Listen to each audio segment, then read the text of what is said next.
श्री सद्गुरु महाराज की जय। श्री सद्गुरु महाराज की जय।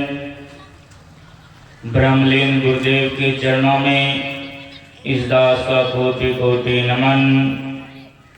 मंच पर विराजमान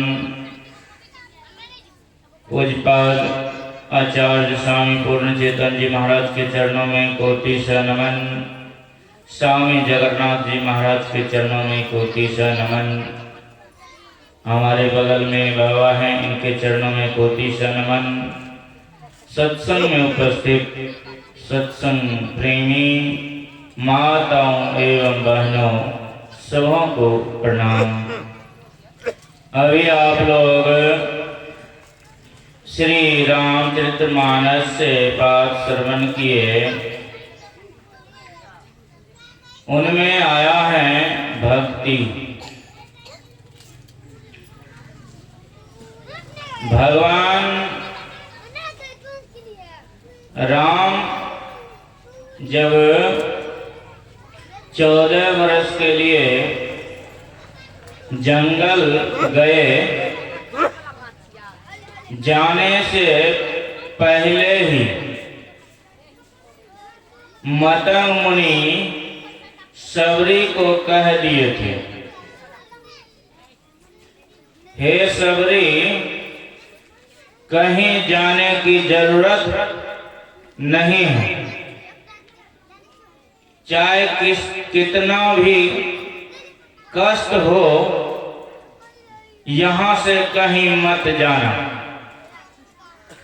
भगवान राम स्वयं आएंगे और दर्शन देंगे। भगवान राम जब 14 वर्ष के लिए जंगल गए, जंगल में बहुत साधु महात्मा थे। सभी के पास भगवान राम नहीं गए। जाते कहाँ हैं? माता सबरी के पास। माता सबरी के पास जब भगवान राम पहुंचे, माता सबरी खूब आदर सत्कार किए और कंद मूल फल लाकर भोजन कराए और हाथ जोड़कर प्रार्थना करते हैं, हे प्रभु, मैं आपकी स्तुति किस तरह करूं? मैं नीच जाति की भेलनी और भारी जड़ बुद्धि की। मुझ में कोई ज्ञान नहीं कि मैं आपका गुणगान कर सकूं। मुझ में कोई ज्ञान नहीं कि मैं आपका भक्ति कर सकूं। कृपा करके आप उपदेश करें। भगवान राम मुस्कुराए और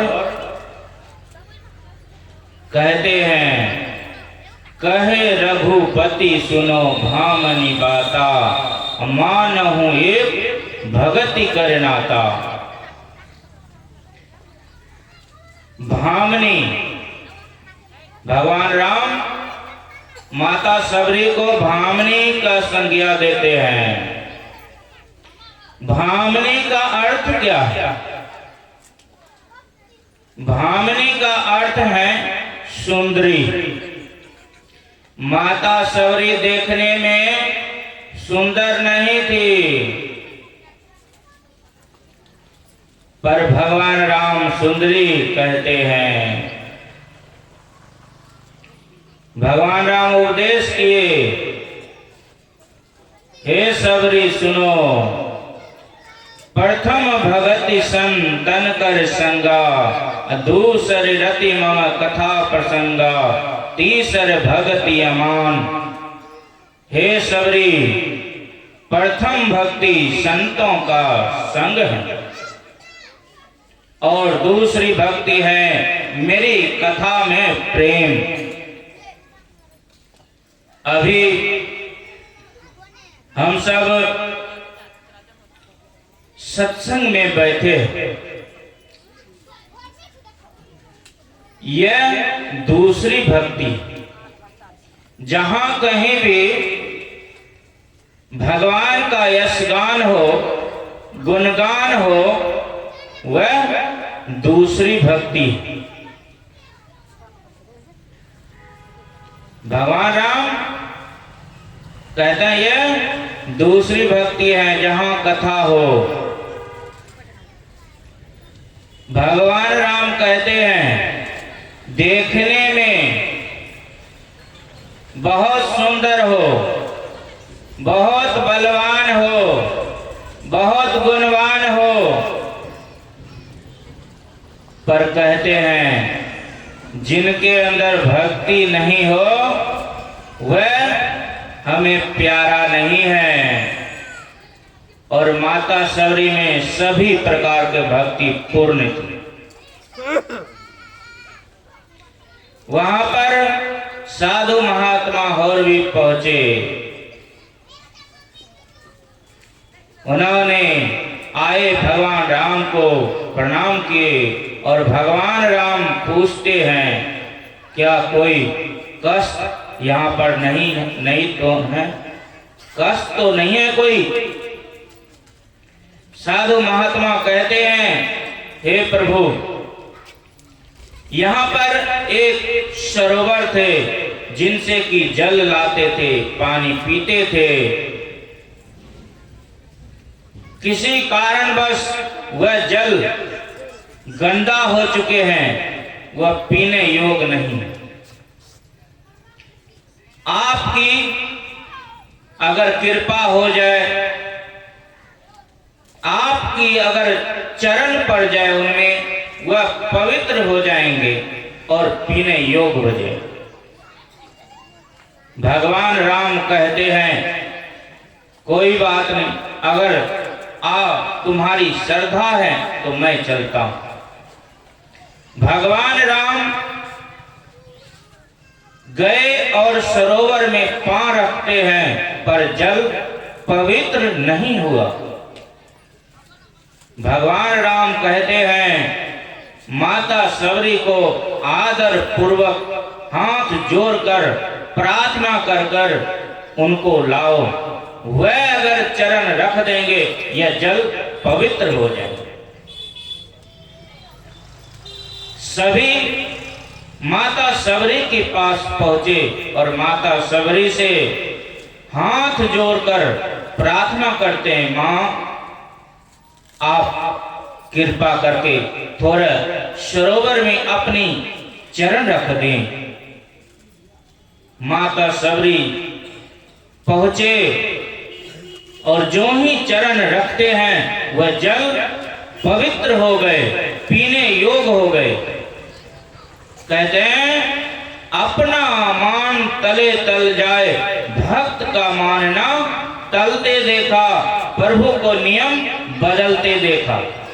भगवान राम भी वह कर सकते थे, पर भक्त का मान बढ़ाने के लिए वह भक्त के चरण से वह जल पवित्र किए। और कहते हैं मान रहित होकर भक्ति करो। कोई मान कर दिए फिर भी कोई बात नहीं, अपमान कर दिए कोई बात नहीं। कहते श्रद्धा पूर्वक गुरु की भक्ति करो। हम सभी कोई भक्ति करते हैं। भारत देश ही ऐसा है जो कोई ऐसा नहीं है कि भक्ति नहीं करता। सभी कोई भक्ति करते हैं, पर कहते हैं भक्ति तो करते हैं, जानते नहीं हैं, जुगती नहीं जानते हैं, तो भक्ति कहते हैं व्यर्थ चला जाएगा। 33 करोड़ देवी देवता हैं, आप किनका किनका पूजा करेंगे, किनका उपासना करेंगे?